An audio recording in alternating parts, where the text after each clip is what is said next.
রাজনীতিতে দরকার। রাজনীতির যে একটা সৌন্দর্য, সেই সৌন্দর্য আজকে হারিয়ে যাবার পথে। আজকে রাজনৈতিক যে শিষ্টাচার আজকে দেউলিয়ার পথে। কেউ কাউকে দাম দিতে চায় না। নেতা কথা বলে মঞ্চে, কর্মীরা সিএনএ মারামারি করে। আমি কি ভুল বলতেছি?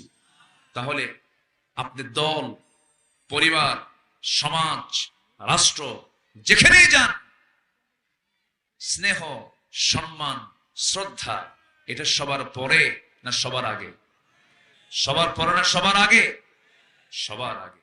আমি সূরাতুল হুজুরাত থেকে তেলাওয়াত করেছি, যেখান থেকে সেখানে আল্লাহ তাআলা তার দফতর থেকে দুটো গুণের অধিকারীকে সিদ্দিক খেতাব দেওয়ার ওয়াদা করেছেন। যেরকম সুবহানাল্লাহ।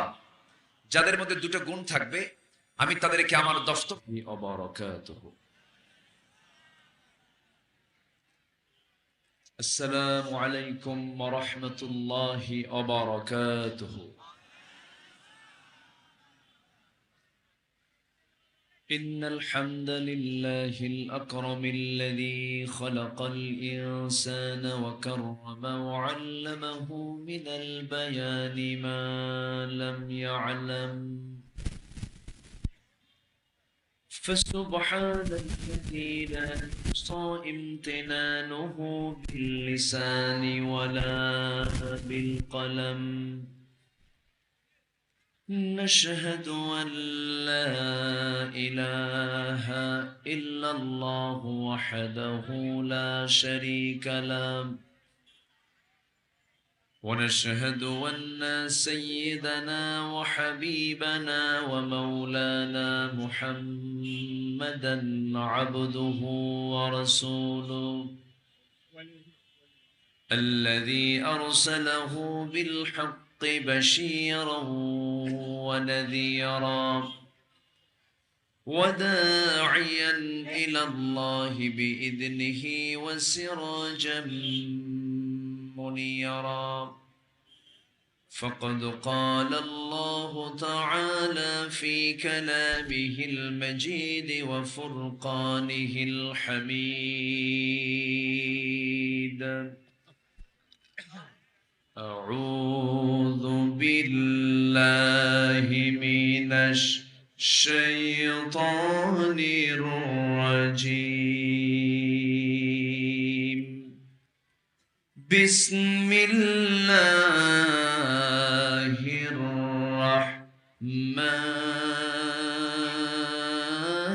الرحمن الرحيم.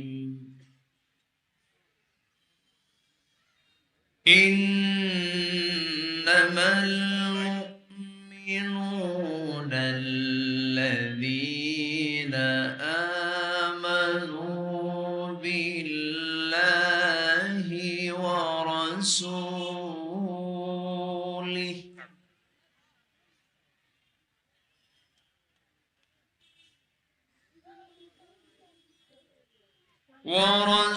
ورسوله ثم لم يرتابوا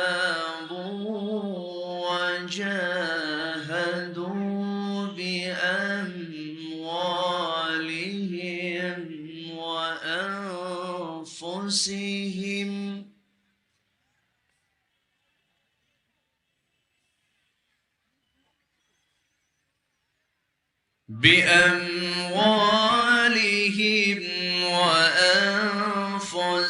وأنفسهم في سبيل الله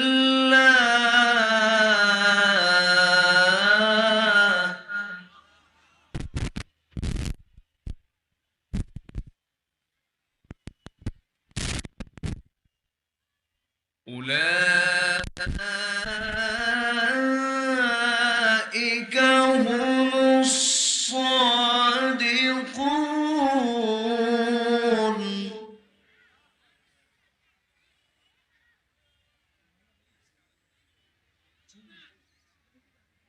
قل أتعلمون الله بدينكم والله السماوات وما في الأرض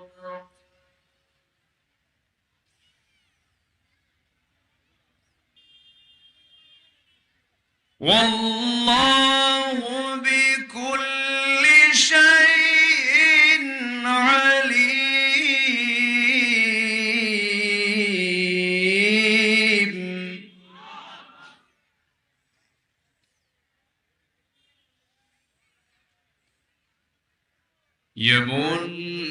يمنون عليك أن أسلموا قل لا تمنوا علي إسلامكم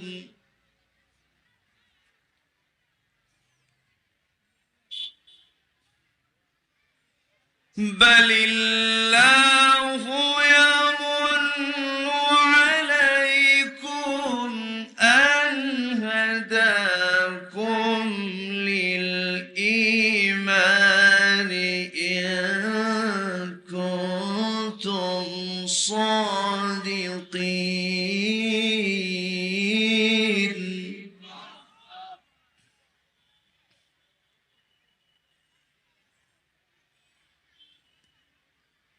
إن الله يعلم غيب السماوات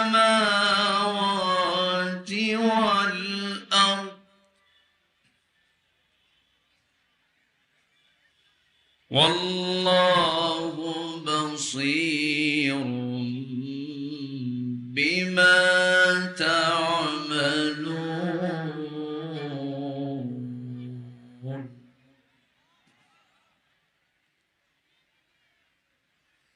الله أكبر. بسم الله الرحمن الرحيم.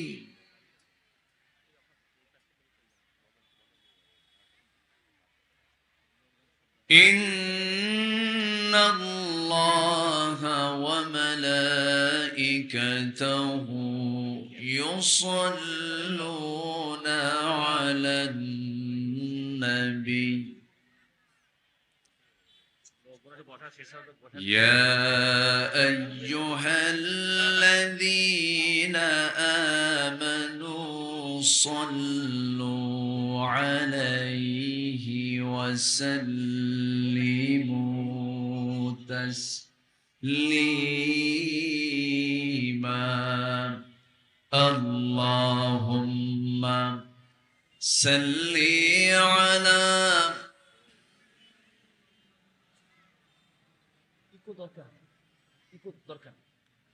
وعلى آل سيدنا।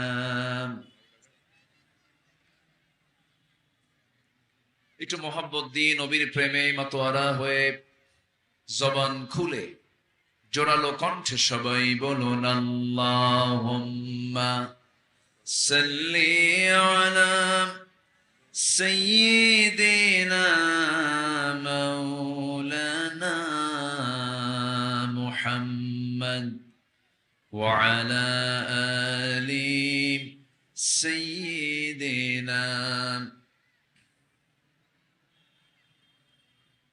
সবাই বলুন বালাগাল উলা বিকামালিহি কাশাফাত তুজা বিজামালিহি হাসনাত জামিউ খিসালিহি সাল্লু। سورة يوسف بدار حكمة لقمان ما قارئ قرآن باري يهدي لساد مان ما بلغ العلا.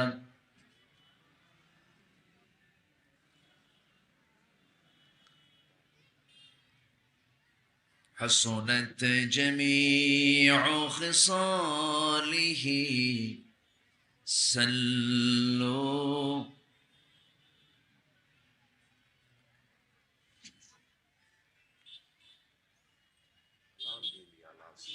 খুলনা অঞ্চলের যশোর জেলার বাঘারপাড়া উপজেলার বাগডাঙ্গা ইসলামী সমাজ কল্যাণ পরিষদ, সমাজ কল্যাণ সমিতি এবং এলাকাবাসীর উদ্যোগে আয়োজিত 15তম তাফসীরুল কোরআন মাহফিল 2024 13ই ফেব্রুয়ারিতে অনুষ্ঠিত বাগডাঙ্গা হাই স্কুল ময়দানে অনুষ্ঠিত আজকের এই মহৎ আয়োজনের সম্মানিত সুযোগ্য সভাপতি জনাব ডক্টর জালাল উদ্দিন,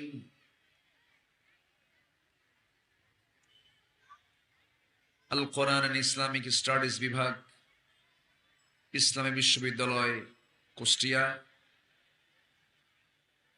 আজকের এই প্রোগ্রামের বরেণ্য অতিথিবৃন্দ, বিশেষ করে আমার পূর্বে কথা বলেছেন অত্র উপজেলার মাননীয় ভাইস চেয়ারম্যান জনাব আব্দুর রউফ মোল্লা, কথা বলেছেন ইসলামী সাংস্কৃতিক ব্যক্তিত্ব, ইসলামী সংস্কৃতি অঙ্গনের উজ্জ্বল নক্ষত্র জনাব কবির বিন সামাদ। আজকের মাহফিল উপস্থিত হাজারাত উলামায়ে কেরাম, ফদল ইজম, সুশীল সমাজ, জাতির শ্রেষ্ঠ সন্তান, শিক্ষক মণ্ডলী, জাতির বিবেক, সাংবাদিক বৃন্দ, সামনে উপস্থিত দূরে কাছের বিভিন্ন স্থান থেকে ছুটে আসা কালেমার ঝান্ডাবাহী, তাওহীদের পতাকাবাহী, দ্বীন ইসলামের নরসারদুল বীর মুজাহিদ, প্রাণ প্রিয় সম্মানিত দ্বীনী ভাইরা, আড়ালে বসে আছেন শ্রদ্ধেয়া সম্মানিতা মা বোনেরা। আলোচনার সূচনায় আনুষ্ঠানিকতার মধ্য দিয়ে আমার পক্ষ থেকে আবারও দিল খোলা সালাম, আসসালামু আলাইকুম ওয়া রাহমাতুল্লাহি ওয়া বারাকাতুহু। সালামের জবাব একটু ভিজা ভিজা মনে হলো, কারণ ভিজা ভিজাই তো অবস্থা। আসসালামু আলাইকুম ওয়া রাহমাতুল্লাহ। সবাই কেমন আছেন? আমাকেও প্রশ্ন করে ফেলেছেন। আল্লাহ তাআলা আমাকে আপনার মতোই আপনার কাতারেই রেখেছেন, বলি আলহামদুলিল্লাহ। অনেক মা বোন আজকের মাহফিল উপস্থিত। আমি শুরুতেই বলতে চাই, মেহেরবানি করে মাহফিলের সৌন্দর্য রক্ষার্থে আল্লাহর নির্দিষ্ট হুকুম ফাসতামিউ লাহু ওয়া আনসিতু, যখন কোরআনে কারীমের আলোচনা হবে, তেলাওয়াত হবে, দুটো কাজ আল্লাহ তাআলা হুকুম করেছেন। একটা হলো চুপ থাকা, মনোযোগ সহকারে শোনা। আমরা এই দুটা হুকুমের দিকে আমরা খেয়াল রাখবো। জোরে বলি ইনশাআল্লাহ। আশার তৌফিক দিয়েছেন আল্লাহ, শুকরিয়া আদায় করছে সেই মহান আল্লাহ পাকের, বলি আলহামদুলিল্লাহ। আবারও বলছি আলহামদুলিল্লাহ। চিৎকার মেরে বলছি আল্লাহুম্মা ইন্নী আসআলুকা আল হুদা ওয়াত তুকা ওয়াল আফাফা ওয়াল গিনা। সবাই বলি আল্লাহুম্মা লাকা আসলামতু ওয়া বিকা আমানতু ওয়া আলাইকা তাওয়াক্কালতু ওয়া ইলাইকা আনাবতু ওয়া বিকা খাসামতু। আমি আলোচনার সূচনায় কোরআনে কারীমের গুরুত্বপূর্ণ একটি সূরা, যেটা আমি বলবো আদব আখলাককে ঠিক করার, শিষ্টাচারকে সুন্দর করার জন্য একটি অনন্য সূরা, একটি গুরুত্বপূর্ণ সূরা, সূরাতুল হুজুরাত থেকে আমি শেষ দিকের 3 থেকে 4টা আয়াত আমি তেলাওয়াত করেছি। এই আয়াতগুলোকে সামনে রেখে আমি প্রতিকূল আবহাওয়ায় বলবো, কারণ একটু আমরা বৃষ্টির আভাস আমরা লক্ষ্য করছি, কিছু ফোঁটাও পড়ছে। তা আমি যতক্ষণ আছি আমাকে সময় দেবেন তো নাকি ইনশাআল্লাহ? কারো কোনো সমস্যা নাই তো? জোরে বলি ইনশাআল্লাহ, আর জোরে বলি ইনশাআল্লাহ। সম্মানিত হাজিরিন, আসুন সেই জায়গায় চলে যাই যে জায়গা থেকে আমি তেলাওয়াত দিয়ে শুরু করেছি, সূরাতুল হুজুরাত। সূরাতুল হুজুরাত এটা মাদানী সূরা, 49 নম্বর সূরা, এবং এর মোট আয়াত সংখ্যা হলো 18। আমি 15 থেকে 18 এই 4টি আয়াতে কারিমে আমি তেলাওয়াত করেছি, এবং এই সূরার নামকরণ করা হয়েছে হলো 4 নম্বর আয়াতকে সামনে রেখে। 4 নম্বর আয়াতের ভিতরে আল্লাহ তাআলা হুজুরাত শব্দটা প্রয়োগ করেছেন।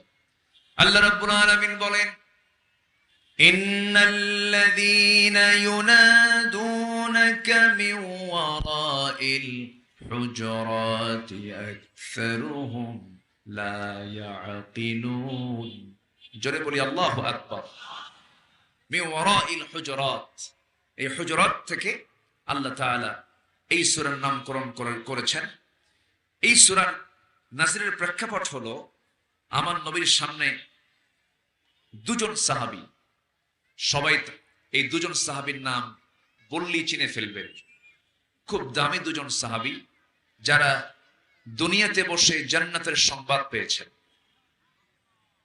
আশারায়ে মুবাশশারার অন্যতম তালিকার প্রথম 1 এবং 2 নম্বর তালিকায় যাদের নাম, সাইয়্যিদানা আবু বকর সিদ্দিক রাদিয়াল্লাহু তাআলা আনহু এবং সাইয়্যিদানা ওমর ফারুক রাদিয়াল্লাহু তাআলা আনহু, এই দুজন সাহাবী আমার নবীর সামনে বসে তারা কথা বলছিলেন।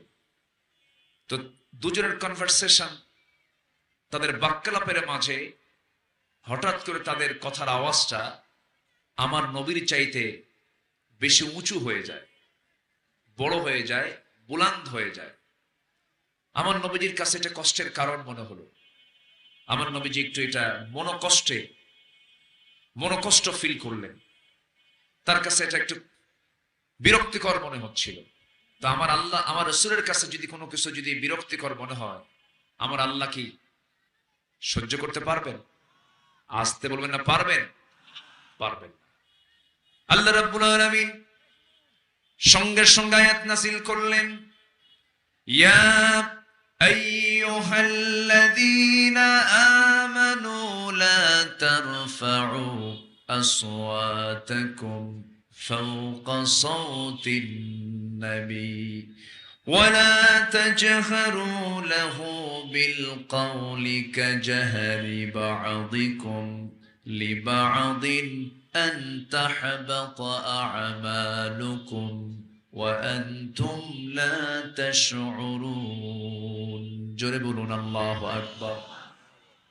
ঈমানদারেরা, তোমরা তোমাদের আওয়াজ কি নবীর আওয়াজের চাইতে বড় করো না। এমন ধরনের আচরণ যদি তোমরা করে ফেলো, তোমাদের জীবনের অর্জিত যত আমলগুলো আছে সমস্ত আমলগুলো কাট হয়ে যাবে, নিষ্ফল হয়ে যাবে, মূল্যহীন হয়ে যাবে। এই আয়াতটা যেদিন নাযিল হয়েছে সেই দিন থেকে শুরু করে নিয়ে মৃত্যুর দিন পর্যন্ত আমার নবীর সামনে সাইয়েদনা ওমর ফারুকের মতো মানুষ উচ্চ আওয়াজে, জোর গলায়, একটু বড় করে কোনোদিন একটা বারের জন্য কথা বলেন নাই। আমার নবী যখন বলতেন, ওমর কি বললাম, আমি তো শুনলামই না হুজুর, জোরে বলতে তো ভয় লাগে, জোরে বলতে তো ভয় লাগে। এই বিষয় থেকে একটা বিষয় ক্লিয়ার হয়ে গেল, ছোট বড় স্নেহ এবং সম্মান শ্রদ্ধা ইসলামের গুরুত্ব কম না বেশি? আসতে বলবেন না, কম না বেশি? বেশি। যেই ব্যক্তির ভিতরে স্নেহের দিকটা নাই, যে ব্যক্তির মধ্যে সম্মানের দিকটা নাই, রাসূল কড়া শব্দ বলেছেন, মাল্লাম ইয়ারহাম সাগীরানা ওয়া লাম ইউক্কির কাবীরানা ফালাইসা মিন্না।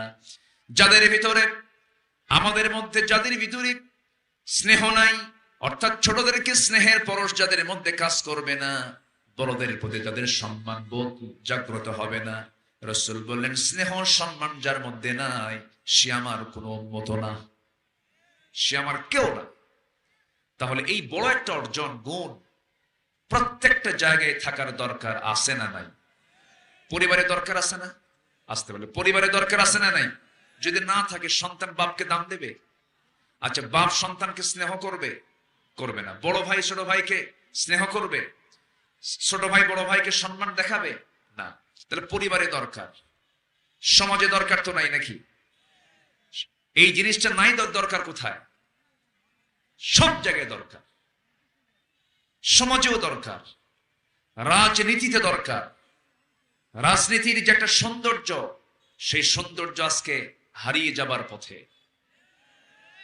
আজকে রাজনৈতিক যে শিষ্টাচার আজকে দেউলিয়ার পথে। কেউ কাউকে দাম দিতে চায় না। নেতা কথা বলে মঞ্চে, কর্মীরা সিএনএ মারামারি করে। আমি কি ভুল বলতেছি?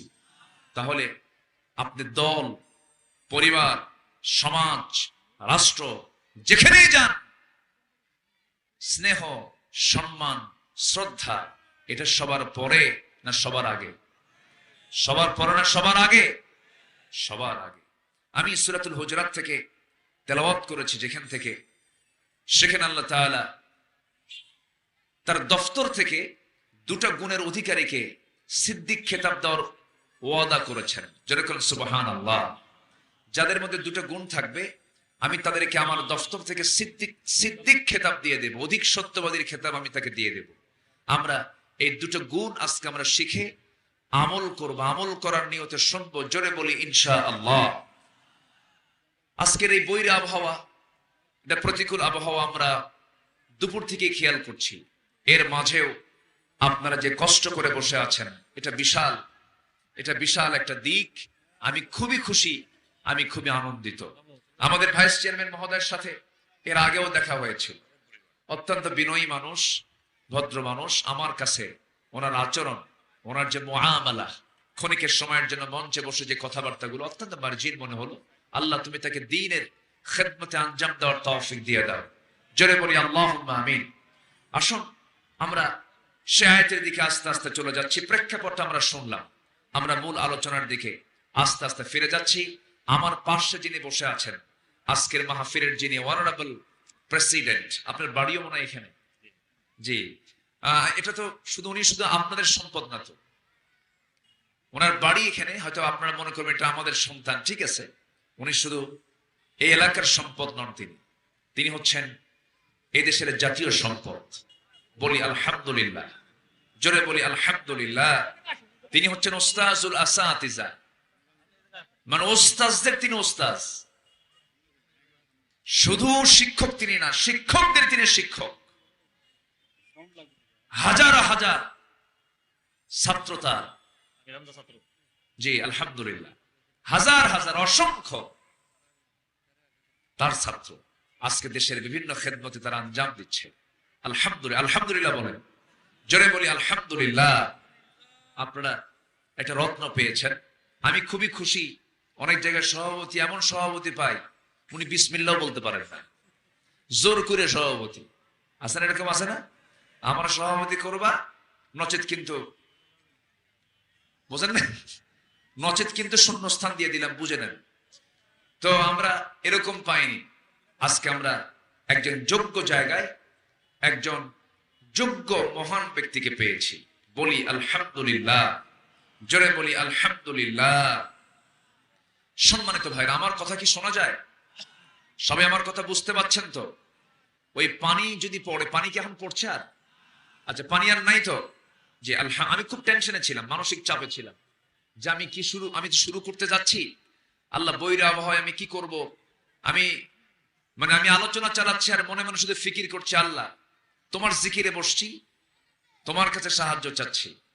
তুমি যদি ভালো মনে করো, একটা অনুকূল পরিবেশ তৈরি করে দাও। তো এখন অধিক রোদেও কিন্তু বসা আজকে কঠিন ছিল। মাহফিল কমিটি একটা ভুল করেছেন, এটা অধিক রোদেও বসার সমস্যা, আবার বৃষ্টি হলেও সমস্যা। এর জন্য অন্তত ছাউনি রাখা দরকার। ছাউনি রাখা দরকার না? ছাউনি রাখা দরকার, তাহলে দুই দিকেই কাজে লাগে। তো যাই হোক, তারা যে ব্যবস্থা করেছেন, অনেক বড় ব্যবস্থাপনা, অনেক মায়েরা এসেছেন।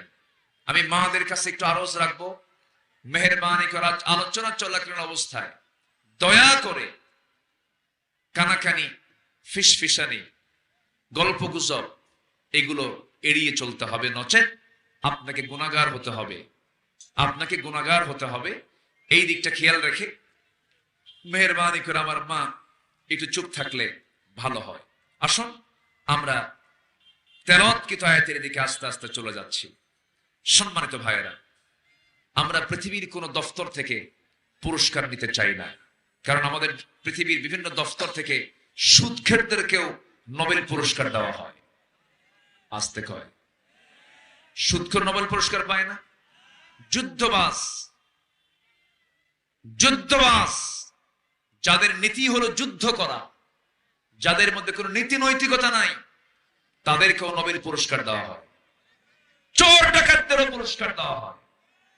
কিন্তু আল্লাহ তাআলা বলছেন, বান্দা আমার দফতর থেকে আমি তোকে দুটো কাজের মধ্য দিয়ে আমি তোকে পুরস্কৃত করব। আমি তোকে সত্যবাদী সত্যায়ন করে দেব। আমি তোকে আমার পক্ষ থেকে চারিত্রিক সনদ দিয়ে দেব। সেই সনদের পুরস্কার হবে হলো জান্নাত। জোরে বলি সুবহানাল্লাহ, আরো জোরে বলি সুবহানাল্লাহ। সূরাতুল হুজুরাতের 15 নম্বর আয়াত, আল্লাহ রাব্বুল আলামিন বলেন, ইন্নামাল মুমিনুনা আল্লাযীনা আমানু বিল্লাহি ওয়া রাসূলিহি সুম্মা লাম ইয়ারতাবু ওয়া জাহাদু বিআমওয়ালিহিম ওয়া আনফুসিহিম ফি সাবিলিল্লাহ উলাইকা হুমুস সাদিকুন। জোরে বলুন আল্লাহু আকবার। আল্লাহ রাব্বুল আলামিন বলেন, প্রকৃত মুমিন তো তারাই, প্রকৃত ঈমানদার তো তারাই, আল্লাযীনা যারা আমানু ঈমান এনেছে, বিল্লাহি আল্লাহর প্রতি, ওয়া রাসূলিহি রাসূলের প্রতি। এখন হয়তো বলবেন, হুজুর আপনি একটা গুণের কথা যে বললেন, সেই ঈমান তো আমরা অনেক আগেই আনছি। এটা অনেকে বলতে পারেন। আমার ঈমানদার আরেক জায়গায় ডাক দিয়ে বলছেন, ইয়া আইয়ুহাল্লাযীনা আমানু আমিনু। আবার ঈমানদারদের কি গুণ হতে হবে তাও বিভিন্ন জায়গায় বলেছেন। এক জায়গায় বলছেন, ইন্নামা ওয়ালিয়্যুকুমুল্লাহু ওয়া রাসূলুহু والذين آمنوا الذين يقيمون الصلاة ويؤتون الزكاة وهم راكعون। জোরে বলুন আল্লাহু আকবার। ঈমানদার কারা? আল্লাযীনা যারা ঈমান এনেছে, নামাজ কায়েমের সংগ্রাম করেছে, যাকাত যারা আদায় করেছে, রুকুকারীর সঙ্গে যারা রুকু করেছে। কিন্তু আমার দেশে যত ঈমানদার আছে, অধিকাংশ ঈমানদার নামাজি না বেনামাজি? হ্যাঁ, ভালো করে বলতে হবে কিন্তু, নামাজি না বেনামাজি? আচ্ছা, আমার দেশে মুসলমান বেশি না অমুসলিম বেশি? মুসলিম বেশি, অমুসলিম কম। আচ্ছা, নামাজি বেশি না বেনামাজি বেশি? বেনামাজি বেশি। তাহলে যে মুসলিম তাকে তো ঈমানদার বলা যায় নাকি? হ্যাঁ, বলা তো যাই। আমি ঈমানদার বললাম, ঠিক আছে, কিন্তু আল্লাহ তাআলা বলছেন কোন ঈমানদার? যারা নামাজ কায়েম করে, যারা যাকাত আদায় করে, যারা রুকু করে সঙ্গে রুকু করে। কোন ঈমানদার? যারা আনিল লাগফি মুরিদুন সালাতিহিম খাশিউন, আমানাতিহিম ওয়া আহদিহিম রাউন صلواتهم يحافظون والذين هم لفروجهم حافظون। এই সমস্ত গুণে গুণান্বিত যারা, আল্লাহ তাদেরকে বলছেন হলো মুমিন, প্রকৃত মুমিন। সেই গুণগুলো থাকার দরকার আছে না নাই? আসতে বলবেন না, আছে না নাই? সেই গুণগুলো থাকতে হবে। তো আল্লাহ তাআলা বলছেন, ওই গুণে গুণান্বিত ঈমানদার যারা, যারা আল্লাহর প্রতি, নবীর প্রতি যারা বিশ্বাস এনেছে। আল্লাহ আছেন না নাই? আল্লাহ আছেন না নাই? কোথায় আছে বলে? মেয়েদের আওয়াজ আমি অতিষ্ঠ হয়ে গেলাম। প্রচুর কথা হচ্ছে, আমার কান শেষ, পিছনে প্রচুর আওয়াজ হচ্ছে। এই কি হলো এখানে ভাঙচুর কেন? এটা কি কি হয়েছে? আচ্ছা, আমার মা মেহেরবানি করে একটু আওয়াজটা বন্ধ করুন। মেয়েরা কথা কম বলে না বেশি বলে? আসতে বলে। মেয়েদের কথার পরিমাণ আমাদের চাইতে, পুরুষের চাইতে কম না বেশি? শুধু বেশি না অনেক বেশি? অনেক বেশি। তারা এক কথা বারবার বলতে পছন্দ করে। আমরা একবারের বেশি দুইবার বলতে পারি না, আমাদের এনার্জি কাজ করে না। তারা এক কথা বারবার বলে। পুরুষরা কথা বলে 2000 শব্দ, মেয়েরা কথা বলে হলো 5000 শব্দ। কয় হাজার বেশি? 3000 বেশি। আপনি বর্ষাকালে বেগুন কিনেছেন, বর্ষাকালের বেগুন তো একটু পোকা থাকে, ফ্রেশ বেগুন কম পাওয়া যায়। আপনি খেয়াল করেননি, বেগুনটির দাম দিয়ে বেগুনটা নিয়ে আসছেন, বাড়িতে বউয়ের হাতে দিয়ে দিচ্ছেন। গিন্নি বডিতে কুর্তি নিয়ে যদি দেখে যে বেগুন পচা, ওই বেগুন পচার তফসির হবে একটানা 3 ঘন্টা। খালি বলবে সংসার খাইল, সংসার গেল, এই কথাই বলবে। এটা মেয়েদের নেচার। এক রাজা প্রজাদের মাঝে ঘোষণা করেছে, যে প্রজা মিথ্যা কথা বলতে পারবে তাকে পুরস্কার দেওয়া হবে। এক প্রজা এসে বলে, জাহাপনা আমি একটা মিথ্যা বলতে চাই। কি? আসতে নিয়ে দেখি একটা মশা একটা হাতিরে খেয়ে ফেলছে। অসম্ভব ব্যাপার, এটা কোনো যুক্তি হলো তোমার? এটা কোনো মিথ্যা না। আরেকজন এসে বলে, জাহাপনা আমি একটা মিথ্যা কথা বলতে চাই। কি? আসতে নিয়ে দেখি 2 মহিলা পাশাপাশি বসেছে, মুখোমুখি হয়েছে, কিন্তু কথা বলে নাই। রাজা বলতেছে, হ্যাঁ এবার হয়েছে মিথ্যা কথা, কারণ 2 মহিলা পাশাপাশি বসবে, মুখোমুখি হবে, কথা হবে না, এর চাইতে বড় মিথ্যা কথা আল্লাহর জমিনে আর নাই। কথা বুঝেন? এখন মায়েরা আসছেন বহুদিন পর, পাশাপাশি মুখোমুখি বসছেন, তাদের আওয়াজ বন্ধ করা একটু কঠিনই, কিন্তু এটা কিন্তু কোরআনের মঞ্চ, কোরআনের আলোচনা এটা। এখানে কথা কোন ক্রমেই বলার চিন্তা মাথায় আনা যাবে না। মেহেরবানি করে আমার মায়েরা একটু চুপ থাকেন। তবে মেয়েরা যে বেশি কথা বলে এটার কারণও আছে। সন্তান লালন পালন করে ছেলে না মেয়ে? মেয়েরা না ছেলেরা? মা না বাবা? মা লালন পালন করে, মা সন্তানকে কোলে পিঠে বড় করে। ছোট্ট বাচ্চা কান্দে, বারবার একই কথা বলে, বাবা কান্দিস না, বাবা কান্দিস না, বাবা থাম, বাবা আমার আত্মা। কত সুন্দর করে ঘন্টার পরে ঘন্টা কথা বলছে, কোনো এর যে লস নাই। আর ওই সন্তানটা যদি বাবার কোলে দেওয়া যায়, বলবে বাবা থাম, বাবা থাম, বাবা একটু থাম, বাবা থাম রে বাবা থাম। কি কথা বোঝেন নাই? মানে কি? এই থামের, এই শেষ থামের লক্ষণটাকে বলেন, হাতে রাখবে না আছাড় মারবে, ফালায় দেবে। তো এই জন্য যে ডিপার্টমেন্টকে আল্লাহ তাআলা যা দেওয়া দরকার, সেই ডিপার্টমেন্টকে আল্লাহ তাই দিয়েছেন। মেয়েরা বেশি কথা না বললে হবে না, এই জন্য আল্লাহ তাআলা মেয়েদের মধ্যে কথার পরিমাণ বাড়ায় দিয়েছেন। আমার ভাইয়েরা আসুন একটু আলোচনার দিকে আবার চলে যাচ্ছে। 2টা কাজ আমরা শিখে যাব আজকে। এবং সূরা হুজরাতের ভিতরে আল্লাহ তাআলা 10টা হুকুম দিয়েছেন। কয়টা হুকুম দিয়েছেন? 10টা হুকুম দিয়েছেন। আমার পাশে যিনি বসে আছেন, আমাকে উনি সকাল বিকেল পড়াতে পারবে, এত ইলমি যোগ্যতা তার। উনি কুষ্টিয়া ইউনিভার্সিটির প্রফেসর, আমি আবার ভাঙ্গাচূড়া, আমি ঢাবির ছাত্র ছিলাম। আমি ঢাকা ইউনিভার্সিটিতে পড়াশোনা করেছি, কামিল করেছি ঢাকা আলিয়া থেকে। তাই সেই সুবাদে উনি যেহেতু ওখানকার টিচার, আমি ওই সময় ছাত্র ছিলাম, সেই হিসাবে সিনিয়র জুনিয়রের দিক থেকে আমার ওস্তাদ তুল্যই, আমার শিক্ষক তুল্য। তো উনি পাশে বসে আছেন। আমি চেষ্টা করি আমার সারা জীবন আমি কখনো অযাচিত, অপ্রয়োজনীয়, অতিরিক্ত, অপ্রাসঙ্গিক কোন কথা আমার এই জানা মতে, আমার সুস্থ মস্তিষ্ক আমি 25-26 বছরের মাহফিলের ইতিহাসে বলেছি আমার মনে নেই। অনেকেই কথা বলে ভাইরাল হওয়ার লক্ষ্যে অনেক এলো পাতাড়ি বক্তব্য দেন। যদি এমন নিয়তে কেউ কিছু করে থাকেন, এটার জবাব দিতে হবে আদালতে, আখিরাতে, ঠিক কিনা? কারণ এটা কোরআনের মঞ্চ, এখানে কথা বলতে হবে মেপে, চিন্তা করে। আল্লাহ তাআলা সেই কথাগুলো যেন বলার তৌফিক আমাদের দেশের সমস্ত আলোচকদের মাঝে দিয়ে দেন। জোরে বলি আল্লাহুম্মা আমিন। যেন কেমন যেন আমার কাছে মনে হচ্ছে এই মাহফিল অঙ্গনে কিছু দুষ্ট লোকের পদচারণা শুরু হয়েছে। আসতে বলবেন না, আছে না নাই? কিছু দুষ্টের পদচারণা হয়েছে, যাদের আলোচনার ভিতরে মূল কোরআন এবং হাদিসের কোনো রস খুঁজে পাওয়া যায় না। আছে না এরকম? আছে না? নাচানাচি করে, তারপরে মঞ্চ উঠে মানে হাসির বাক্স বানায় ফেলে। না, কোরআনের আলোচনা যখন রাসূল করতেন, সাহাবা কেরামদের ভিতরে প্রতিক্রিয়া হতো দুই রকম। সেটা হলো তারা চুপচাপ থাকতেন, আরেকটা হলো আওয়াজ হতো না, কিন্তু চোখের কোনা বেয়ে বেয়ে টপ টপ করে পানি পড়ত। সাহাবীরা কাঁদতেন, আমার নবীজি বয়ান করতেন।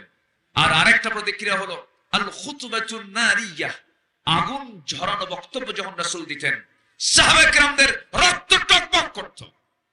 এই দুটার প্রভাব আমার নবীর বক্তৃতার মধ্যে ছিল।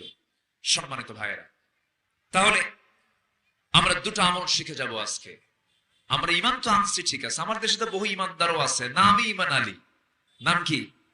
ইমান আলী, কিন্তু নামাজে পড়ে না। নাম কিন্তু ঠিক আছে, ইমান আলী। নাম হলো রমজান আলী। রমজান মাস আসে, দুপুরবেলা ভাত খায়। নাম হলো বাদশামিয়া, ভিক্ষা করে খায়। নাম হলো আতর আলী, গোটা গায়ে গাজার গন্ধ। নাম হলো হিম্মত আলী, সাইকেলের চাকা বাস চলে শীত হয়ে পড়ে যায়। আমার বন্ধুগণ, নাম দিয়ে তো কোনো কাম হবে না, বংশ দিয়ে কোনো লাভ হবে না। বংশ দিয়ে যদি নাজাত পাওয়া যেত, আবু লাহাব আমার নবীর বংশের মানুষ, কুরাইশ বংশের মানুষ, আমার রাসূল আবু লাহাব ও কুরাইশ বংশের মানুষ, সে তো জান্নাত পাওয়ার কথা। জান্নাত পাবে না, কারণ তার মধ্যে কি নাই? আস্তে কথা, তার মধ্যে কি নাই?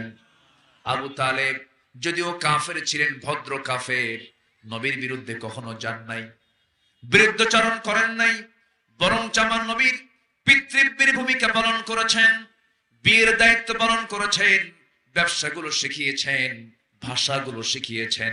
শিবে আবু তালেবের রাসূলকে বাঁচাতে গিয়া 3.5 বছর তিনি জেল খেটেছেন। এত কষ্টগুলো করার পরেও আবু তালেব দুনিয়া থেকে বেঈমান হয়ে বিদায় নেওয়ার কারণে আবু তালেবের মতো ভদ্র মানুষটাও সে জান্নাত না জাহান্নাম? কি নাই তার মধ্যে? আসতে বলবেন না, কি নাই তার মধ্যে? ইব্রাহিম আলাইহিস সালাতু ওয়াস সালাম ক্বালা ইন্নী জাইলুকা লিন-নাসি ইমামা, হে ইব্রাহিম, আমি তোমাকে গোটা মানব মণ্ডলের নেতা করেছি। মিল্লাত আবিকুম ইব্রাহিম, মিল্লাতের জন্য আমি তোমাকে পিতা বানিয়ে দিয়েছি। এত সম্মান, এত বড় পদ পাওয়ার পরেও, এত বড় ব্যক্তি হওয়ার পরও তিনি তার বাপকে পর্যন্ত জান্নাতে নিতে পারবেন না, কারণ কি নাই? আসতে বলো, কি নাই? ঈমান নাই। আমার বন্ধুগণ, নূহ আলাইহিস সালাতু ওয়াস সালাম আল্লাহর পয়গম্বর ছিলেন, তার স্ত্রী বেঈমান ছিল, নিজের স্ত্রী হওয়ার পরও তাকে জান্নাত নিতে পারবেন না। লূত আলাইহিস সালাতু ওয়াস সালাম, তার স্ত্রী বেঈমান ছিল, জান্নাতে নিতে পারবেন না। নূহ আলাইহিস সালাতু ওয়াস সালাম তার সন্তানকে মহাপ্লাবনের পূর্বে যখন বলেন, কেনান আমার দিকে আয়, আমার নৌকায় তুই চলে আয়, বড় মহাপ্লাবন হয়ে যাবে, তখন সে বলল, না, ওই যে পাহাড় আছে, আমি ওই দিকে যাব না। ইন্নাহু লাইসা মিন আহলিক। সঙ্গে সঙ্গে কেনান পর্যন্ত সন্তান হওয়ার পরেও আল্লাহ বলেন, সে আপনার পরিবারের কেউ না। অর্থাৎ সম্পর্ক থাকবে ঈমান থাকলে, সম্পর্ক থাকবে না ঈমান না থাকলে। আসতে বলবেন না, জোরে বলেন ঠিক কিনা? ঈমান আছে, সম্পর্ক আছে, ঈমান নাই, আসতে কোন কোন সম্পর্ক নাই। আমার দেশে একই বাবার 4 সন্তান, একই মায়ের 4 সন্তান, চারজন 4 দল করে। যখন যে দল ক্ষমতায় আসে, সেই সরকার দলীয় ভাইটা 3 ভাইকে বলে, ভাই চিন্তা করো না, আমি আছি 5 বছর, তোমাদেরকে আমি দেখে নেব। এরা আবার বলে, ঠিক আছে ভাই তুই চালা, আমরা যখন ক্ষমতায় আসব তখন আমরা তোকে দেখে নেব। আছে কি না? আসতে বলে, আছে না নাই? এইরকম চরিত্র যাদের, তারাই হলো মুনাফিক। আছে না নাই? এই চরিত্র যাদের, স্পোর্টিং ক্লাবের মতো মোহামেডান থেকে আবাহনী, আবাহনী থেকে মোহামেডান, যাদের পেশা হলো দল চেঞ্জ করা, তাদের ঠিকানা হলো জাহান্নাম, জাহান্নাম, জাহান্নাম। ঠিক কিনা? কষ্ট পাচ্ছেন? ইমানদার কি তার নীতি চেঞ্জ করে, তার চরিত্র পাল্টায়? ইমানদারের চরিত্র থাকে একটা, ইমানের চরিত্র। কিসের চরিত্র? ইমানের চরিত্র। কষ্ট পাচ্ছেন আপনারা? আসান, আমি চাইছিলাম আরো আগে উঠতে, কিন্তু আপনাদের উপস্থিতি সার্বিক দিক বিবেচনায় একটু উঠতে দেরি হলো। আমি আসছি অনেক আগে, তখন দেখি মাঝখানে সামনে লোকই নাই। আমার দেশে তো আবার জুমার আজান হয় 12:30টায়, আর মুসল্লি হাজির হয় 1:29:29। এটা আমাদের দেশের মুসল্লিরা খুব সময় সচেতন, তো আগে ভাগে যায় লাভ কি? হ্যাঁ, আগে ভাগে যায় তো লাভ না। অথচ জুমার দিনের ফজিলত হলো, আর রাসূল বলেছেন জুমার দিনে যে সবার আগে মসজিদে ঢুকবে আল্লাহ তাআলা তাকে একটা উট কুরবানির সওয়াব দিয়ে দেন। কম কথা না কিন্তু। তাহলে এটা আমার দেশের একটা কালচার। তো এখন আমি এমন একটা সময়ে, এমন একটা পর্যায়ে আমি এখন অবস্থান করছি, কিছুক্ষণ পরে আজান হবে এবং আলোচনার আমি জাস্ট 25% লেভেলে আছি। এখনো 75% আলোচনা এখনো সামনে আমার পড়ে আছে। আমাকে সহযোগিতা করবেন তো? সবাই থাকবেন তো ইনশাআল্লাহ? বৃষ্টি যখন কেটে গেছে, আর নাই বৃষ্টি আসার সম্ভাবনা নাই, জোরে বলি ইনশাআল্লাহ।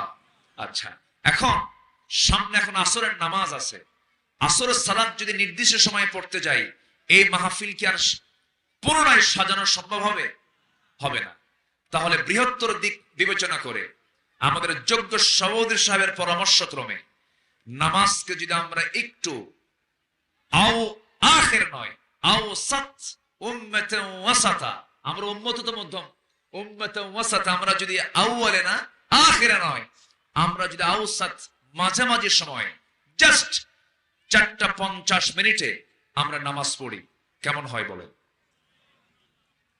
কোন এগুলো নিয়ে কোনো ফতুয়াবাজি হবে না তো? আবার কে কি হুজুর নিয়ে আসছে নামাজ বাদ দিয়ে ওয়াজ করে আছে, এগুলো কথাও বলে। আমরা তো অভিজ্ঞতা নিয়ে কথাগুলো বলছি, এটা মাথায় নেবেন না। বৃহত্তর দিক তাকিয়ে আমরা এই সময়টা আমরা এক্সটেন্ড করলাম। জোরে বলি ইনশাআল্লাহ, জোরে বলি ইনশাআল্লাহ। আয়াতের হকটা অন্তত আদায় হোক। নামাজ পড়বো তো নাকি ইনশাআল্লাহ? জি, আসেন আমরা আবার আলোচনায় ফিরে যাচ্ছি। তাহলে ঈমান আনলে বাবাও পর হতে পারে, ঈমান আনলে পরে ভাই পর হতে পারে, ঈমান আনলে পরে বউ পর হয়ে যেতে পারে। আসতে বলবেন না, জোরে বলেন ঠিক কিনা? এমন ঘটনা নবীদের জীবনে আছে না নাই?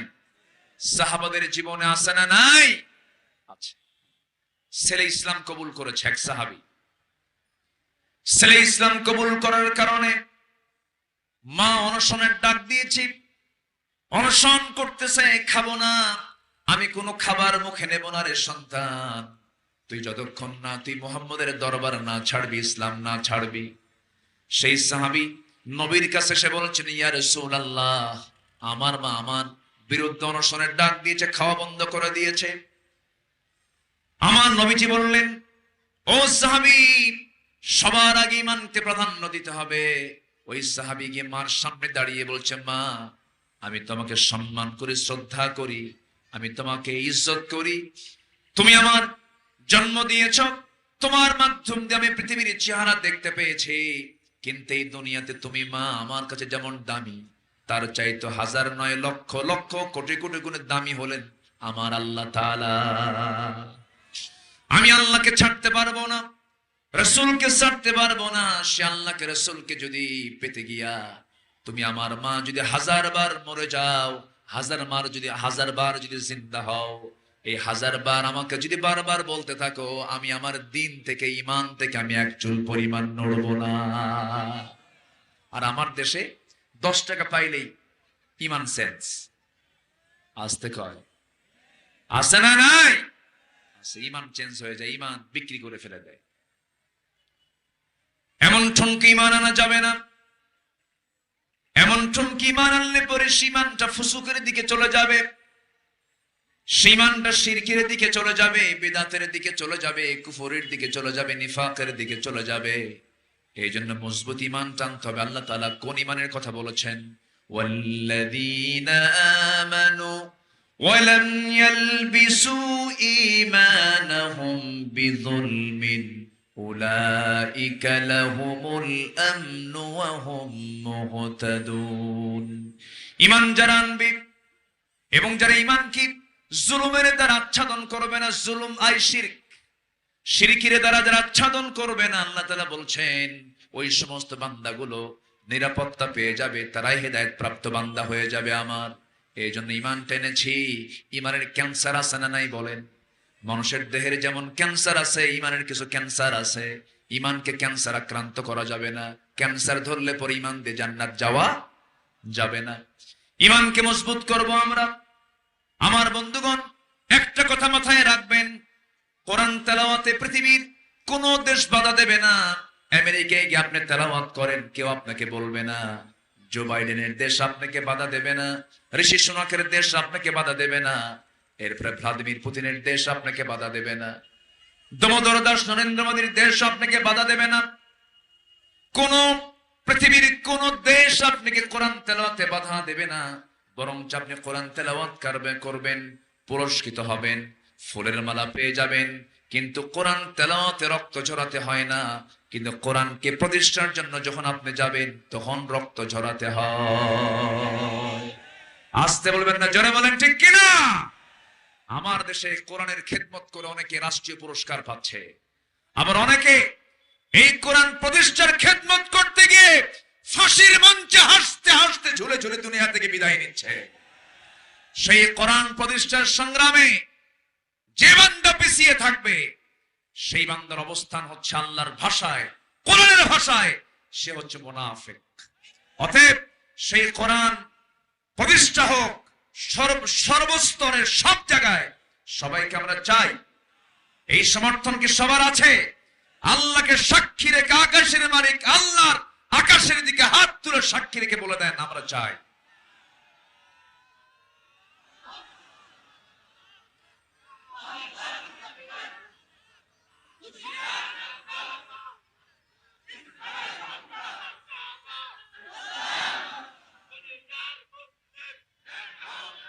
আল্লাহ কবুল করুন। জোরে বলি আমিন। আরো জোরে আমিন, আরো জোরে আমিন। ভাইরে, আল্লাহর সৃষ্টির হলো দুই পিঠ। আল্লাহর সৃষ্টির কয় পিঠ? দুই পিঠ। একটা হচ্ছে ইহকাল, আরেকটা কি? পরকাল। আমরা কোন পিঠে আছি? ইহকালের পিঠে আছি আমরা। আরেকটা পিঠ পড়ে আছে, সেটা হচ্ছে পরকাল। পরকাল তাদের জন্য নাই যাদের হিসাব নাই। মানুষ ছাড়া আরো প্রাণী পৃথিবীতে আছে না নাই? আমাদের চাইতে আকারে বড়, ওজনে বড়, শক্তিতে বড়, আমাদের চাইতে শক্তিশালী প্রাণী আছে না নাই? তিমি, জল এবং স্থল দুই ভাগের ভিতরে সবচাইতে বড় প্রাণীর নাম হলো কি? তিমি মাছ। যে তিমি মাছের ওজন হলো 120 টন। যে তিমির হার্টের ওজন, শুধু হার্ট, অনলি হার্টের ওজন হলো 600 কেজি। কেউ তো সুবহানাল্লাহ কইলেন না। হার্টের ওজন কত? 600 কেজি। যদি হার্টের ওজন হয়, মানে ছোট মোটো একটা গাড়ি, ছোট মোটো একটা গাড়ি, তাহলে একটা দুনিয়ার গাড়ি চলতে গেলে গাড়ি যাচ্ছে, আওয়াজ আছে না? আওয়াজ আছে। তো 600 কেজি ওজনের একটা হার্ট মেশিন। এই হার্ট যে হৃদস্পন্দন হয় প্রতি মিনিটে 8 থেকে 10 বার, এই তিমির হার্টের যে হৃদস্পন্দন, হার্টের যে স্পন্দন, যে আওয়াজটা হয় যখন তিনি কোন অঞ্চলে যায়, এই আওয়াজটা 3 থেকে 4 মাইল দূর থেকে শোনা যায়। যেরকম সুবহানাল্লাহ। এত বড় প্রাণী হওয়ার পরেও মরার পরে কি তার কোনো পরকাল আছে? আস্তে পরকাল আছে? নাই। ওর এই কালই শেষ, এই পিঠেই শেষ। কিন্তু আমাদের জন্য আরেকটা পিঠ আছে, সেটা হলো কি? পরকাল। তা আমরা চলবো কি ওই তিমি, এরপরে গরু, ছাগল, ভেড়া, সিংহ এদের মতো করে? শুধু তাদের পরকাল নাই এবং তাদের পরকাল কেন্দ্রিক কোনো দায়িত্ব নাই, তাদের মতো হয়ে যাব না আমরা বান্দার মতো থাকবো? বলেন কিসের মতো থাকবো? আমরা বান্দার মতো থাকবো। বান্দার কাজ হলো দুনিয়াকে সামনে রেখে চলা না পরকালকে সামনে রেখে চলা? বলেন, দুনিয়া না পরকাল? পরকালকে সামনে রেখে চলা। সেই হচ্ছে বুদ্ধিমান। মান আকিয়াসুন নাস ওয়া আহসাবুন নাস ক্বালা আকসারুকুম যিকরা লিল মাউত ওয়া আকসারুহুম ইস্তিআদাদা। যারা পরকালীন চিন্তা মাথায় নিয়ে যারা সর্বক্ষণ থাকে, তারাই হচ্ছে সবচেয়ে বেশি চালাক, বলেছেন মুহাম্মদ সাল্লাল্লাহু আলাইহি ওয়াসাল্লাম। সম্মানিত ভাইয়েরা, ঈমান এনেছি, মাথায় রাখতে হবে আমার শত্রু আমার পরিবার হতে পারে, আমার শত্রু আমার ভাই হতে পারে, আমার শত্রু আমার প্রতিবেশী হতে পারে, আমার শত্রু আমার এলাকাবাসী হতে পারে, আমার শত্রু আমার কাছে কোনো একটা ব্যক্তি হতে পারে। কিন্তু যত কিছু হোক না কেন, ঈমান কি কখনো হারা যাবে? ঈমান কি কখনো বাদ দেওয়া যাবে? যাবে না। অনেকের কাছে চিন্তা কি জানেন?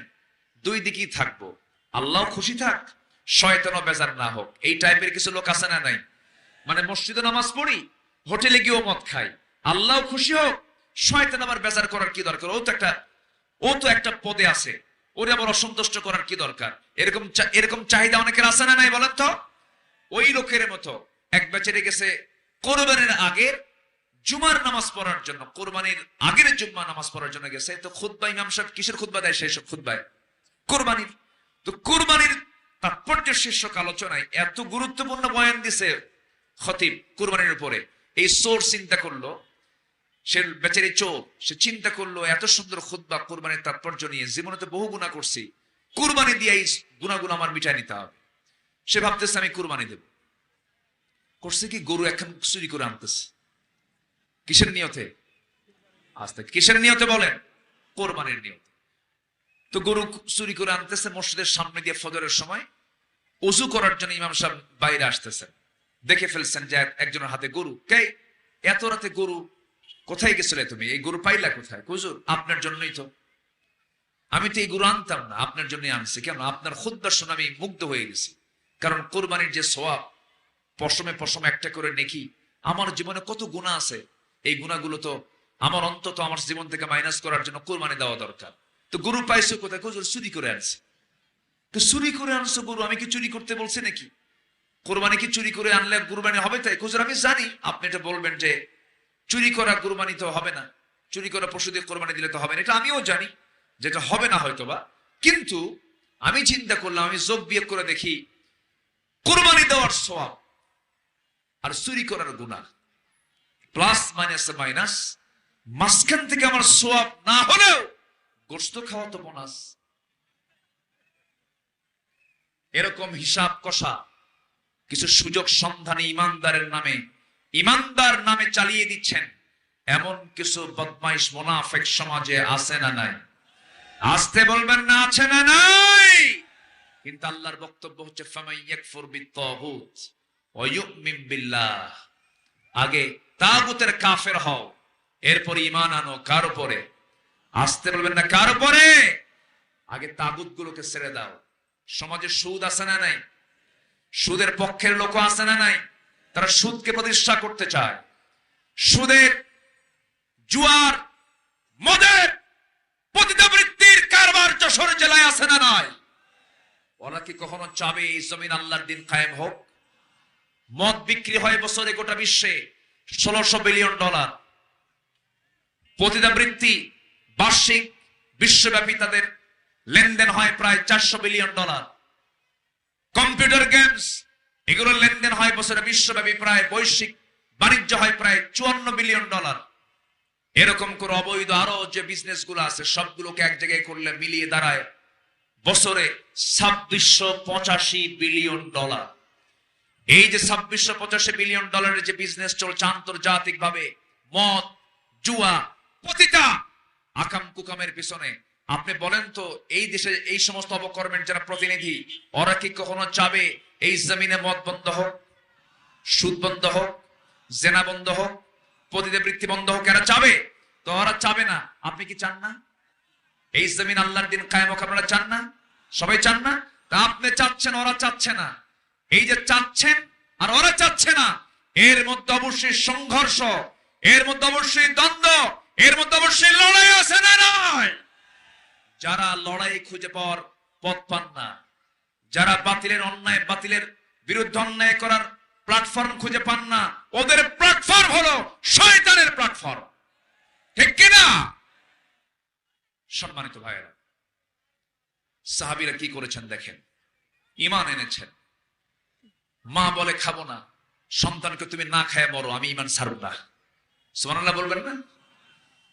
আমার নবীজি বদর যুদ্ধে রওনা দিবেন। নবীজি মক্কা থেকে কোথায় গেছেন? এটা জোরে বলেন, কোথায় গেছেন? এগুলো তো জানা ইতিহাস। বলেন কোথায় গেছেন? মদিনায়। মদিনায় কি তিনি নানার বাড়িতে বেড়াতে গেছেন? রাসূলের নানার বাড়ি কোথায় বলেন? নবীর নানার বাড়ি জানেন না আপনারা? নবীর নানার বাড়ি কিন্তু মদিনা। বলেন নবীর নানার বাড়ি কোথায়? এই জন্য কিন্তু বলতেছি যে রাসূল যে মক্কা থেকে মদিনায় গেলেন, উনি কি নানার বাড়ি গেছেন? না, উনি মদিনায় চলে গেছেন হলো আল্লাহ তাআলার 1 নম্বর অর্ডার ছিল হিজরত করা।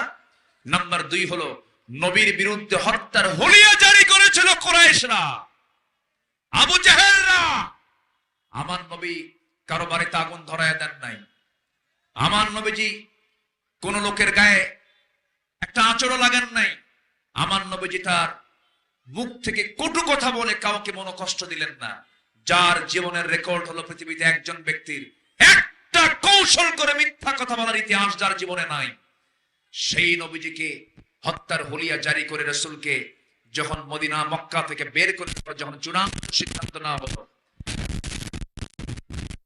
মতের সাথে মক্কা থেকে তিনি বের হয়ে চলে আসলেন, হিজরত করলেন। কোথায়? আসতে বলবেন না, কোথায়? উনি কি মদ চেয়েছিলেন সমাজে? উনি কি জেনা চেয়েছিলেন সমাজে? উনি কি সুদ চেয়েছিলেন সমাজে? আপনিও যদি আজকে বলেন আমরা এই সমাজে কোনো মদের বোতল দেখতে চাই না, জেনার বোতল, জেনার কারবার দেখতে চাই না, সুদের কারবার দেখতে চাই না, আপনার অবস্থাও সেই আমার নবীর পন্থায় হয়ে যাবে। ঠিক কিনা? সম্মানিত ভাইয়েরা, আমার নবীজি মক্কা থেকে মদিনায় চলে গেলেন। কিছু সাহাবী নবীর সাথে সাথে রওনা দিলেন। একজন সাহাবীর কথা আমিও যখন তার সিরাতটা যখন আমি টানি, আমার চোখে পানি চলে আসে। কি পরিমাণ তারা আল্লাহর দ্বীনকে গ্রহণ করে নিয়েছেন। কোটি কোটি না। আব্দুর রহমান ইবনে আউফ ছিলেন 6 থেকে বর্তমান সময়ে এই টাকার পরিমাণ দাঁড়ায় প্রায় 6 থেকে 7,000 কোটি টাকা। 6 থেকে 7,000 কোটি টাকার বিজনেস তিনি মক্কায় ফেলে, বউ রেখে, সন্তান রেখে, আত্মীয় স্বজন রেখে আমার নবীর সাথে তিনিও মদিনায় গিয়ে পাড়ি জমালেন। যেরকম সুবহানাল্লাহ। ওমাই ইয়াশরি নাফসাহু ইবতিগা মারদাতিল্লাহ। আমার নবী আব্দুর রহমানকে দেখে কেঁদে ফেললেন। বললেন, আব্দুর রহমান, তুমি অসহায়ের মতো, বউ হারা, সন্তান হারা, সম্পদ হারা, ব্যবসা হারা, এমন একটা লোকের মতো তুমি অসহায়ের মতো বসে আছো, তোমাকে দেখে আমি ঠিক থাকতে পারছি না।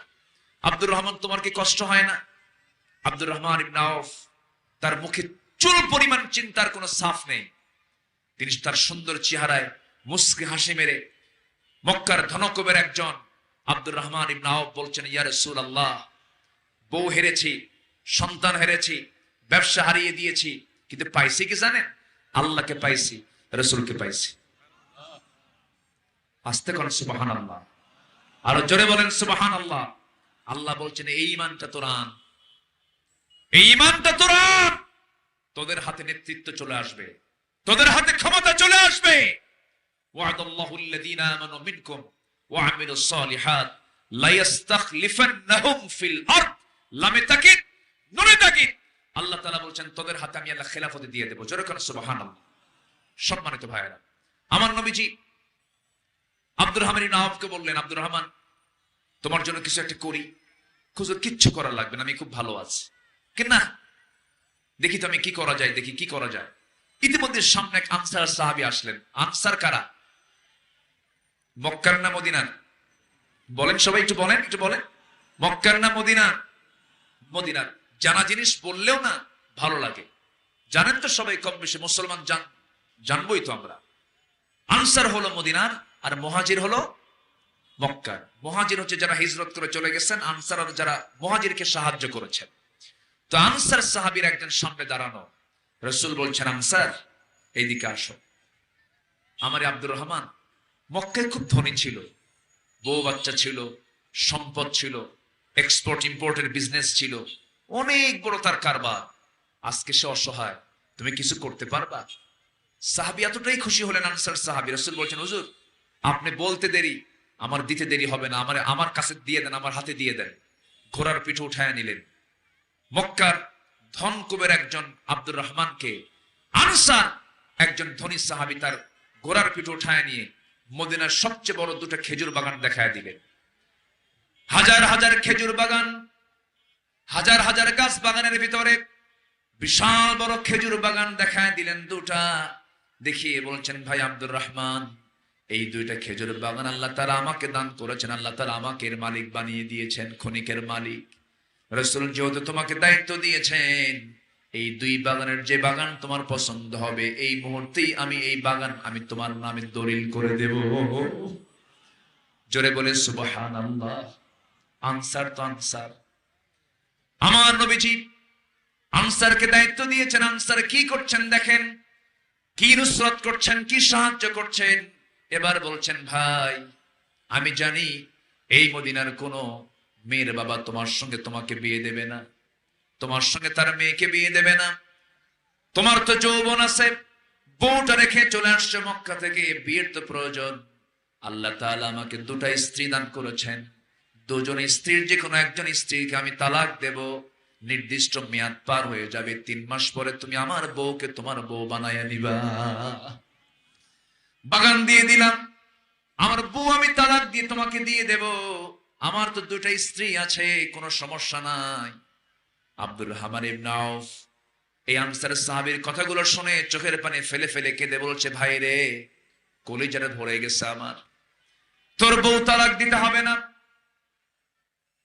খেজুর বাগান আমার নামে দলিল করে দিতে হবে না, কিছু আমার প্রয়োজন নাই। আমি তো ব্যবসা বুঝি, আমি তো বাণিজ্য বুঝি। একটু দয়া করে আমাকে যদি পারতে একটা বাজার দেখায় দাও, সামান্য কিছু মূলধন থাকলে পরে আমি সেখান থেকে টুকটুক করে ব্যবসা করব। আমি সামান্য বিজনেস শুরু করলেন, একটু কামাই হলো তার, কয়েক রতি সোনা তিনি কামাই করলেন। আনি না, ভরিও না, কয়েক রতি সোনা তিনি কামাই করলেন।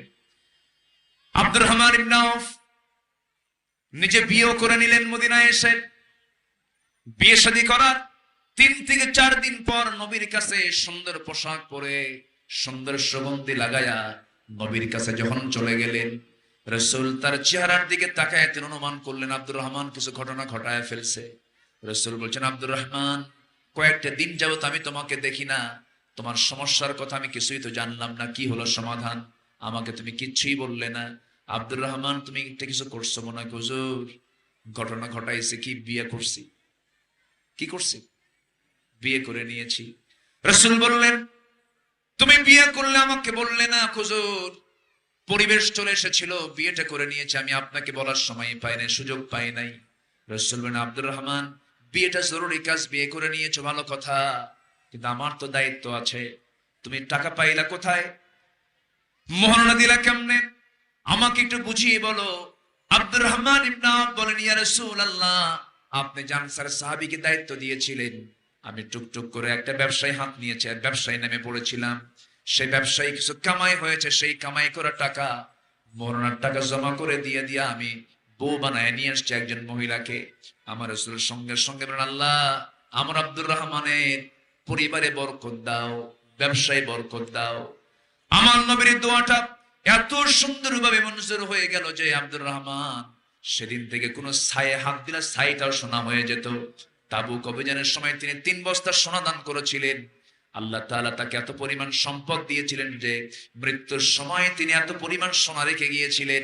তার সন্তান ছিল 13 জন, কুড়াল দিয়ে কেটে কেটে তাদের সোনা ভাগ করতে হয়েছিল। যেরকম সুবহানাল্লাহ। ঈমান এনেছেন, ঈমান আনলি যে আপনার ক্ষতি হয়ে যাবে তা নয়, সব মাইনাস হয়ে গিয়েছিল, আবার ঈমানের বদৌলতে সব ফিরে পেয়েছেন। বরকত দিয়েছেন কে?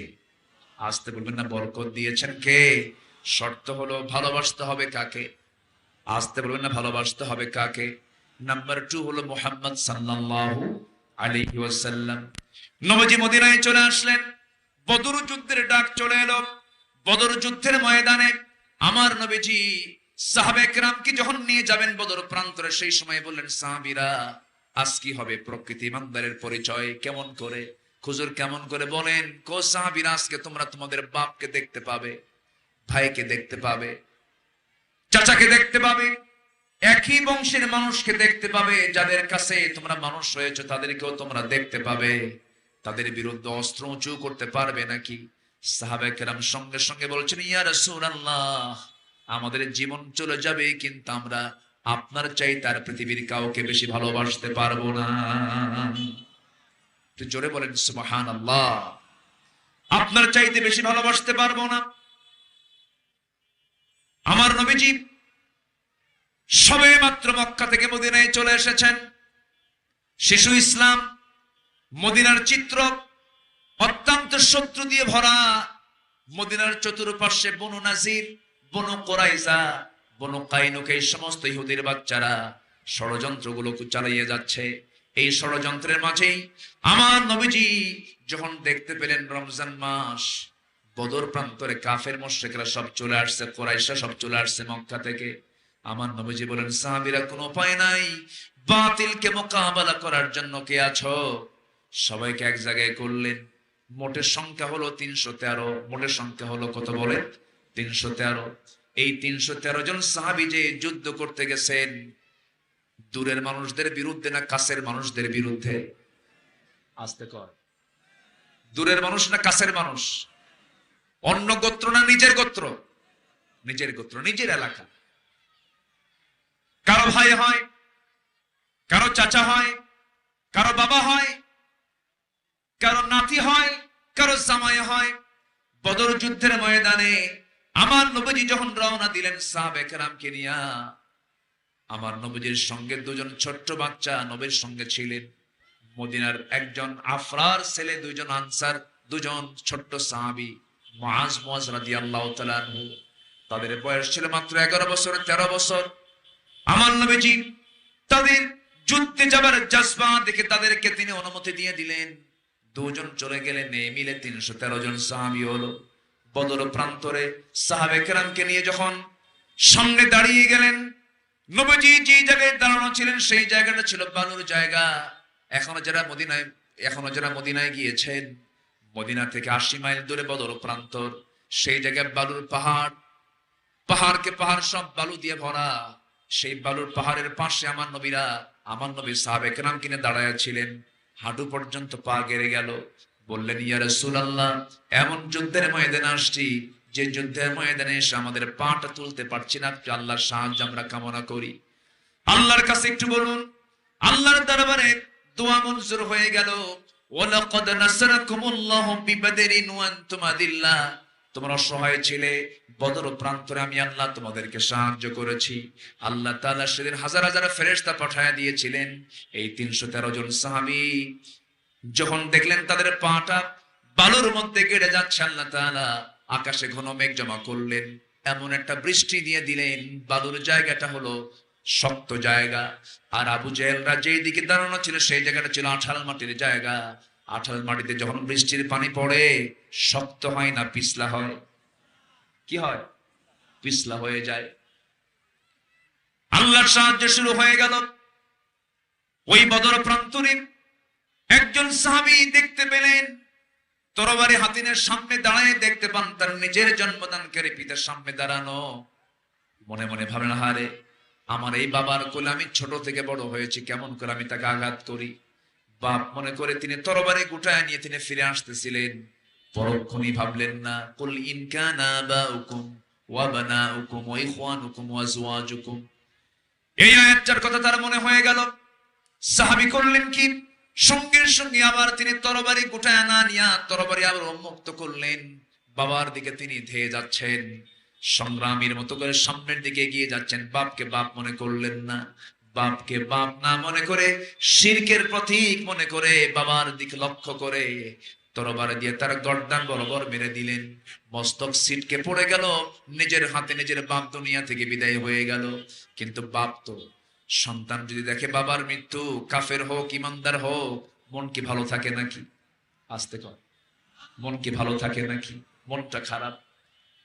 বদর যুদ্ধে মুসলমানদের বিজয় হলো। সব সাহাবীর মুখে আনন্দের হাসি, কিন্তু ওবায়দার মুখে হাসি নাই। রাসূল বলেন, ওবায়দা তুমি হাসো না কেন? কি হয়েছে হুজুর? ওবায়দার বাপ আজকে যুদ্ধে মারা গেছে। কে মেরেছে ওবায়দার বাপকে? হুজুর কেউ মারে নাই, ওবায়দা নিজেই তার বাপকে দুনিয়া থেকে বিদায় করে দিয়েছে। আমার নবীজি হাতটা আগায় দিয়ে বলছেন, ওবায়দা রে, আমার বুকের মধ্যে আগায় আয়, আজকে তুই যে ভূমিকা পালন করলি, আল্লাহর 8টা জান্নাত তোর জন্য ওয়াজিব হয়ে গেছে। জোরে বলেন সুবহানাল্লাহ, আরো জোরে বলি সুবহানাল্লাহ। সেই যুদ্ধের ময়দানে আমার নবীর বিরুদ্ধে আমার নবীর আপন চাচা আসছে। আমার নবীর কি আপন চাচা আব্বাস, সেই সময় ইসলাম কবুল করেন নাই, নবীর বিরুদ্ধে যুদ্ধ করতে এসেছে। আমার নবীর সবচেয়ে বড় মেয়ের জামাই, সবচেয়ে বড় মেয়ের জামাই আবুল আস নবীর বিরুদ্ধে যুদ্ধ করতে আসছে। যুদ্ধ থেমে গেছে, মুসলমানদের বিজয় যখন হয়ে গেছে, 70 জন কাফের, আবু জেহেল সহ 70 জন কাফের তারা দুনিয়া থেকে বিদায় নিয়েছে। বদর কূপের মধ্যে তাদেরকে ফেলে দেওয়া হয়েছে, গেড়ে ফেলা হয়েছে। আমার নবীজি যুদ্ধ শেষ হওয়ার পর নবীজি বললেন, যুদ্ধবন্দী কারা কারা আমার আমার কাছে তালিকা নিয়ে আসো। তালিকা নিয়ে আসা হলো। রাসূল বলেন, সবাইকে তোমরা হাত বেঁধে ফেলো পিঠ মোড়া দিয়া, পিঠ মোড়া দিয়া পিঠের দিকে হাতটা বেঁধে ফেলো। সবার পিছে হাত বেঁধে ফেলা হলো।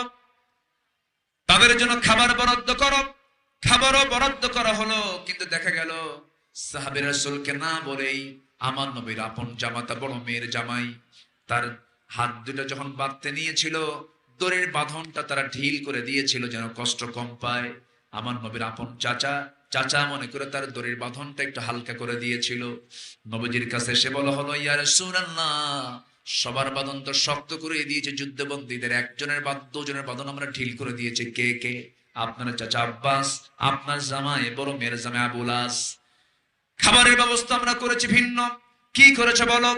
সব যুদ্ধবন্দীর জন্য আমরা করেছি হলো খেজুর, আর আপনার জামাই এবং আপনার চাচার জন্য করেছি ছাগলের গোশত এবং রুটির ব্যবস্থা করেছি, উন্নত খাবারের ব্যবস্থা করেছি।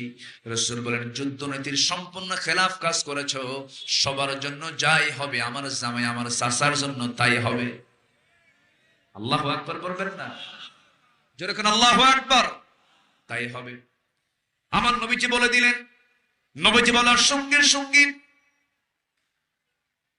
বাকি 68 জন যুদ্ধবন্দীর দড়িটা বেঁধে শক্তভাবে বেঁধে দেওয়া দড়িটা ঢিল করে দেওয়া হলো। সবার জন্য ছাগলের গোশত দেওয়া হলো, রুটির ব্যবস্থা করা হলো। এরপর রাসূল বলেন, একটা একটা করে ডাকো, তাদের কাছ থেকে মুক্তিপণ নিয়ে তাদেরকে মুক্তি দিয়ে দাও। সবাই দিয়ে যাচ্ছে মুক্তিপণ, তাদেরকে একটা একটা করে তিনি রাসূল মুক্তি দিয়ে দিচ্ছেন। এবার আপন চাচা আব্বাস রাদিয়াল্লাহু আনহু সামনে দাঁড়ায় বলতেছে, ভাতিজা মুহাম্মদ, আমারও তুমি আটকালা কেন? রাসূল বলছেন, আপনাকে আটকাবো না মানে আপনাকে তো আগে আটকাবো। আপনি আমার চাচা, আপনি আমার বিরুদ্ধে যুদ্ধ করতে আসছেন। সাইয়েদনা আব্বাস সেই সময় ইসলাম কবুল করেন নাই। তিনি বলছেন, আমার ভাতিজা মুহাম্মদ, আমার বাপ যেটা করে গেছে, আমার দাদা যেটা করে গেছে, সেটাকে আমি বাদ দিতে পারি নাকি? রাসূল বলছেন, ও আমার চাচা, আপনার বাপ যদি ভুল করে যায়, আপনার তো ভুল করা যাবে না। আপনার বাবা যদি অন্যায় করে যায়, আপনার তো অন্যায় করা যাবে না। এমনটা যুক্তি দিয়ে কখনোই আপনি সঠিক উত্তর আপনি দিতে পারবেন না। রাসূল বলছেন, আপনাকে মুক্তিপণ দিতে হবে। আব্বাস রাদিয়াল্লাহু আনহু বলছেন, ভাতিজা মুহাম্মদ, আমার বাড়িতে আমি কিছুই রেখে আসি নাই, তোমার চাচির কাছে কিছুই নাই। রাসূল মুস্কি হাসি মেরে বলছেন, চাচা, সামান্য স্বার্থের জন্য, দুনিয়ার জন্য এত বড় মিথ্যা কথা বলার কি দরকার? কি হয়েছে বলেন, কি হয়েছে বলো বাবা। রাসূল বলছেন, আপনি আমার আম্মা, আপনি আমার চাচি আম্মার কাছে আপনি কয়েকটা স্বর্ণের টুকরা রেখে এসেছেন। আব্বাস রাদিয়াল্লাহু আনহু লজ্জা পেয়ে গেলেন, বললেন, ভাতিজা মুহাম্মদ, আমার বাড়ির সোনার খবর তোমাকে দিল কে? রাসূলের সঙ্গে সঙ্গে বলছেন, আমি গায়েবের মালিক নই, কিন্তু গায়েবের মালিক আল্লাহ তাআলা আমাকে জানায়া দিয়েছে। জোরে কোন সুবহানাল্লাহ। সঙ্গে সঙ্গে আব্বাস বলছেন, ভাতিজার যুদ্ধ করে লাভ কি, আমাকে পড়ায়া দে লা ইলাহা ইল্লাল্লাহ কালিমা পড়ায়া দে। কালিমা তিনি পড়লেন। এবারে জামাইয়ের পালা। নবীজির কোন জামাই? ছোট জামাই না বড় জামাই? বড় জামাই নবীর সামনে দাঁড়ায় আছেন।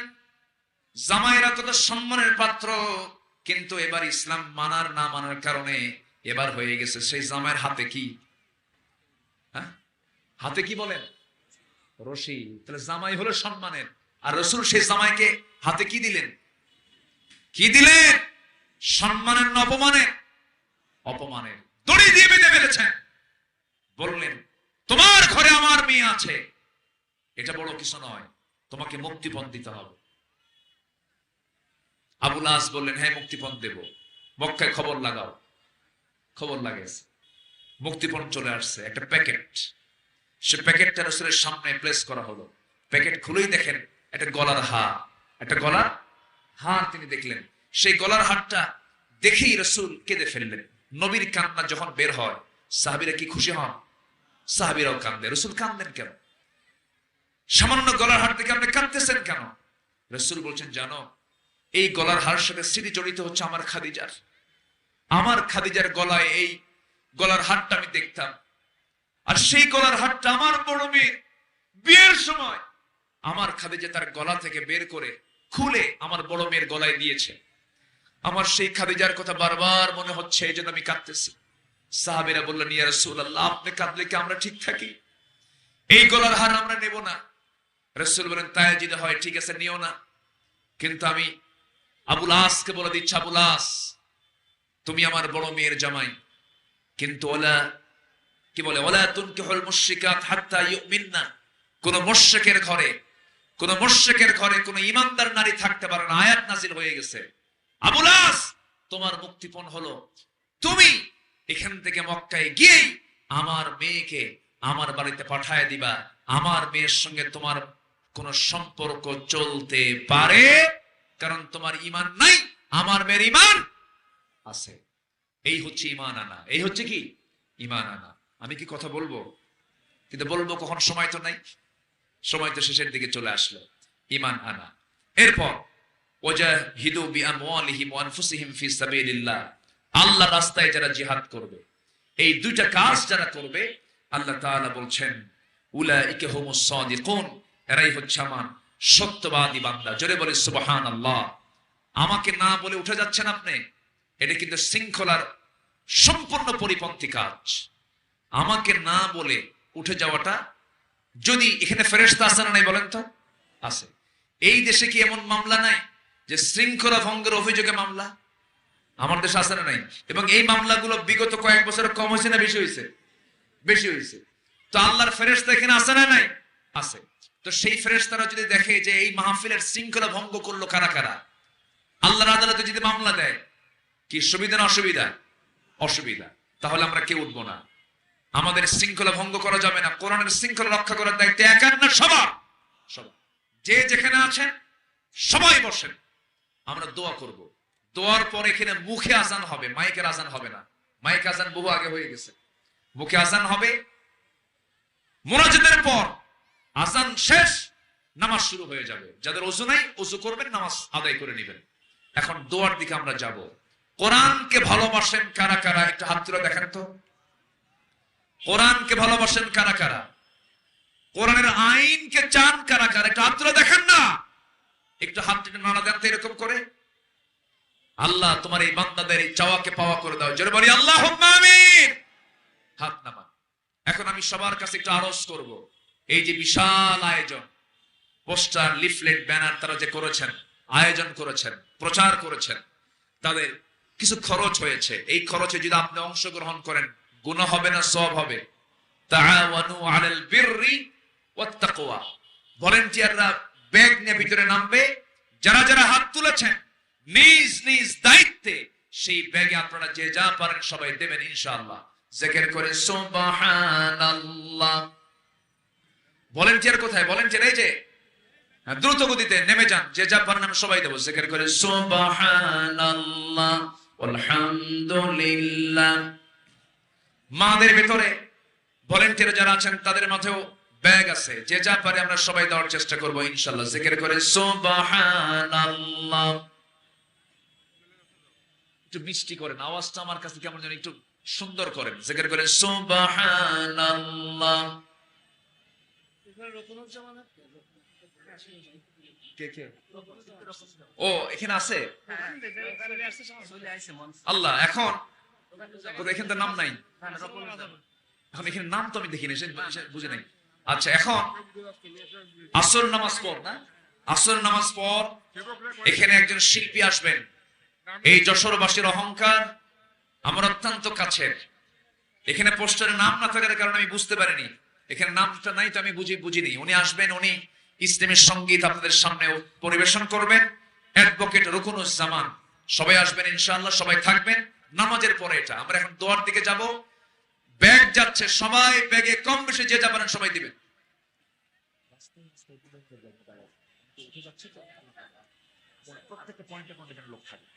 জিকির করে সুবহানাল্লাহ।